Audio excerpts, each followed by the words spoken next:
Dans cette capsule, nous allons corriger un exercice qui met en jeu le raisonnement par récurrence, ainsi qu'un peu de trigonométrie. L'exercice en question possède un énoncé relativement simple. Il s'agit de démontrer pour tout entier naturel l'égalité suivante, que cosinus de n fois pi est égal à moins 1 puissance n. Voici l'exemple typique d'une question qui nécessite l'utilisation du raisonnement par récurrence, parce que si vous essayez de manière classique, dirons-nous, vous aurez toutes les difficultés du monde à effectuer cela.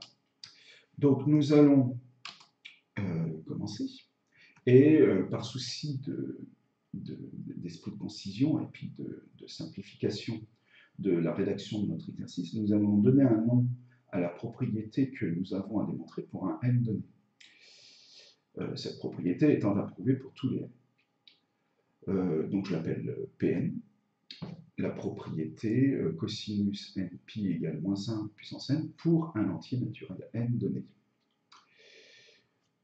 Il s'agit donc de démontrer cette propriété pour tous les n. Alors, le raisonnement par récurrence s'établit en 3 étapes.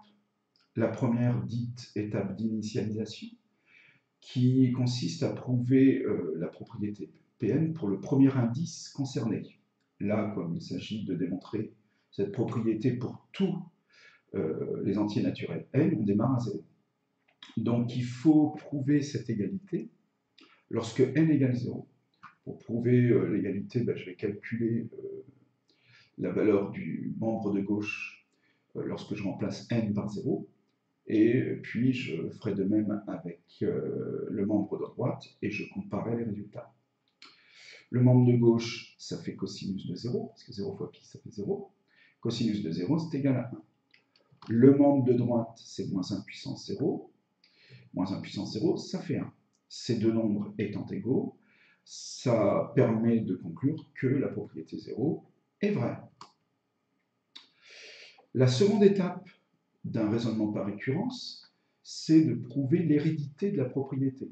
C'est-à-dire que si la propriété s'avère vraie pour un cas donné, il faut qu'elle soit vraie, il faut qu'on prouve qu'elle soit vraie pour le rang suivant, c'est-à-dire pk plus 1. Donc en fait, là, on appelle ça l'hypothèse de récurrence.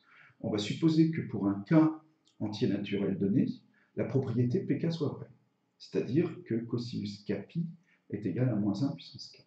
Moyennant cela, je vais essayer de prouver que pk plus 1 est vrai, c'est-à-dire que cette propriété remplaçant le n par k plus 1 est vraie. Donc on va calculer cosinus de k plus 1 fois pi.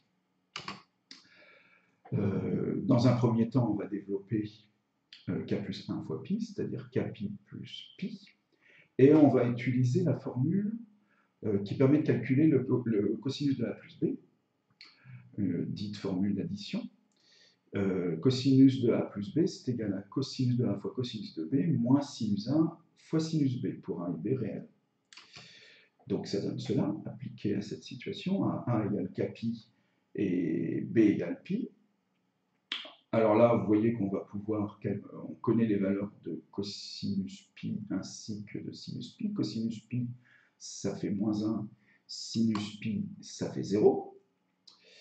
Donc ce terme-là est nul. Et il ne reste plus que cosinus pi fois moins 1. Mais il ne faut pas oublier, et on s'en sert systématiquement dans un raisonnement par récurrence, sinon c'est que ça ne servait à rien d'utiliser le raisonnement par récurrence, on va se servir de l'hypothèse de récurrence qui dit que pk est vrai, et je vous rappelle, ça signifie que cosinus kpi est égal à moins 1 puissance k. Donc je vais remplacer ce cosinus kpi-ci par moins 1 puissance k. Et je précise que j'utilise à ce moment-là de ma démonstration l'hypothèse de récurrence. Donc je me retrouve avec ça.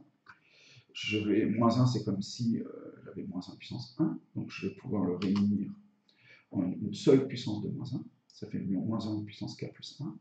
Et cette égalité, cosinus k plus 1 fois pi égale à moins 1 puissance k plus 1, n'est autre que la propriété pk plus 1. Pardon. Donc la propriété pk plus 1 est vraie, ce qui achève la partie concernant l'hérédité. La propriété est héréditaire. Ce qui nous permet de conclure que puisque la propriété P0 est vraie et que l'hérédité est acquise, eh bien, cette propriété Pn est vraie pour tout entier n naturel. Voilà, ceci achève la correction de cet exercice. Je vous remercie de l'avoir suivi et je vous dis à très bientôt.